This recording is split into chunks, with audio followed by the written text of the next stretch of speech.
ఇందాకటి నుంచి కూడా మణిపూర్ స్టేట్ అంత చిన్న దేశం వేలు పెట్టిన ప్రతి యుద్ధంలో కాలు పెట్టిన ప్రతి వార్లో కూడా గెలిచింది అని చెప్పుకుంటున్నాం. ఇజ్రాయెల్ చాలా పవర్ఫుల్ అని మాట్లాడుకుంటున్నాం. ఓకే, బట్ అసలు question, why Israel is so powerful? బాగా అర్థం అవడానికి ఇజ్రాయెల్ పవర్ ని 3 సెగ్మెంట్స్ లేదా 3 పాయింట్స్ గా డివైడ్ చేసి ఎక్స్ప్లెయిన్ చేస్తాను. ఇజ్రాయెల్ పవర్ కి పునాది వేస్తుంది ఇజ్రాయెల్ ప్రజలే.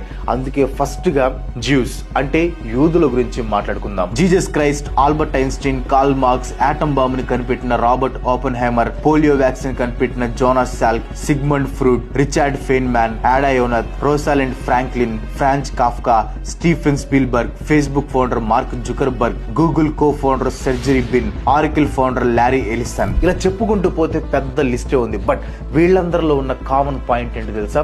వీళ్ళంతా యూదులు. వరల్డ్ పాపులేషన్ లో 0.2% కూడా లేని యూదులు నోబెల్ ప్రైజ్ అందుకున్న వాళ్ళలో 20% కి పైగా ఉన్నారు. దాన్ని బట్టి మీరే ఊహించండి వీళ్ళు ఎంత తెలివైన వాళ్ళు అని. యూదులు పాపులేషన్ లో తక్కువ, బట్ దీంట్లో చాలా ఎక్కువ.